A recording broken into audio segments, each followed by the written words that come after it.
You told the president, you said, be prepared because it will be coming to your shores, America, to your door, you said. And your advice to Obama was to remember the words you're making to other nations. Well, today, our dear brother, has to be very, very careful in this decision that he and his Secretary of State and Sarkozy and Prime Minister Cameron and others are planning. They would love to go into Libya and kill Brother Gaddafi and kill his children, as they did with Saddam Hussein and his sons Qusay and Uday. You must remember, dear people of America, that whenever government wants you to think and act in a certain way that would bring justification to an action that they are already planning to make, they must make the person that they hate a boogeyman. Now, nobody wants civil war. It is the bloodiest of all kinds of wars because you're fighting your own brothers. You're fighting the people of your own language and culture and history. So in every nation, brothers and sisters, there is dissatisfaction.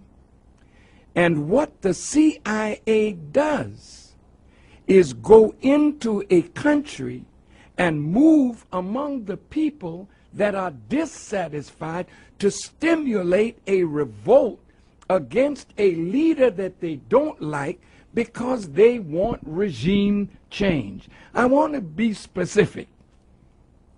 When George W. Bush was president, he said they wanted regime change in Iran, in Korea.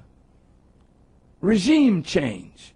How do you get regime change, honest America? How do you do that?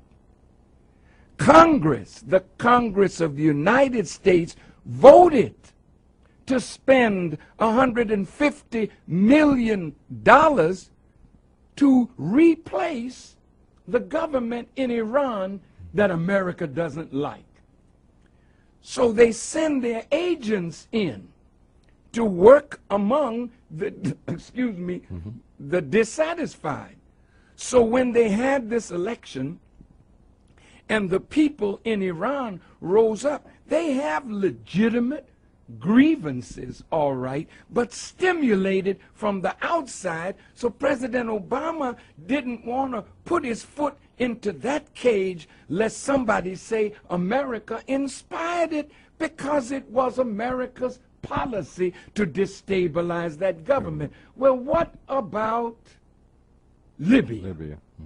See, how much money is being spent to arm the so-called rebels? They're dissatisfied. Well, what is their dissatisfaction about? Do they have jobs? Yes. Do they have food? Yes. Has Gaddafi used the oil money to build Libya? Yes. Did Gaddafi use oil money and discover water under the Sahara Desert and brought that water to the surface and brought water from Benghazi all the way to the border almost of Tunisia?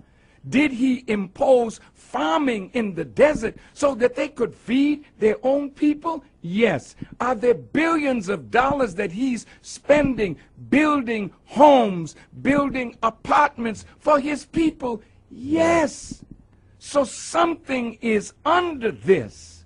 And so when America, England, France, three imperialist powers want to destabilize that country, is it that you're so concerned? Now listen to this hypocrisy, American people.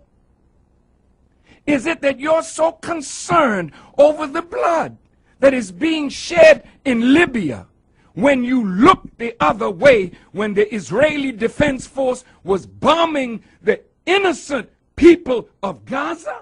unarmed men, women, and children, but our government looked the other way.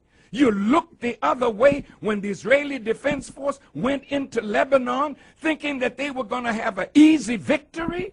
Then you had to come out with your tail between your legs. Don't tell me and wise black people or white people that you're interested in black suffering. Where were you in Rwanda? Where are you in the Congo? Why did you go to Darfur? Because oil is there. No, you don't want to save the Libyan people. That's your noble motive to hide your wicked agenda. Now, I want to warn you in the name of Allah that this is more complex than what you think. Go into Libya if you want to.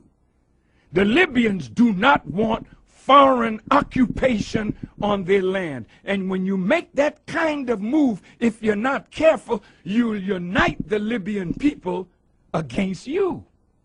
And again, Gaddafi wasn't sitting in any tent twiddling his thumbs over these last 10 years. This man has been investing in African development. This man has been moving throughout Africa. This man has friends all over the world. He may not be your friend, but if you take him out and kill him like he's some rotten fella that wants to kill his own people, what did you do in Waco? What did you do when your people rose up? Did you talk them out of it? No, they had weapons, you bombed them. What did you do in Philadelphia with the movement? Did you talk them out of their home or did you bomb them? We didn't hear any outcry from you religious hypocrites that love the lives of human beings. You're a liar and a hypocrite. And I warn my brother, don't you let these wicked demons move you in a direction that will absolutely ruin your future with your people in Africa and throughout the world. They don't like the way you handle Mubarak. They don't like the way you're handling the situation in the Arab world. So I would advise you to be careful and move with wisdom and skill. My advice would be, why don't you organize a group of respected Americans and ask for a meeting with Gaddafi? You can't order him to step down and get out. Who the hell do you think you are? That you can talk to a man that built a country over 42 years and ask him step down and get out? Can anybody ask you? Well, there's a lot now going to ask you to step out of the White House because they don't want no black face in the White House. Be careful, brother, how you handle this situation because it is coming to America. It has already started. Look in Wisconsin. Look in Ohio. Look at what's going on in your country and remember your words because the American people are rising against their own government. It's not Muslims, it's not black people, it's white militia that are angry with their government and they are well armed. Are you going to tell them, put your arms down and let's talk it over peacefully? I hope so. But if not, America will be bathed in blood, not because Farrakhan said so, but because the dissatisfaction in America has reached the boiling point. Be careful how you manipulate the dissatisfaction in Libya and other parts of the Muslim world. The Honorable Minister, Louis Farrakhan. More intelligent conversation with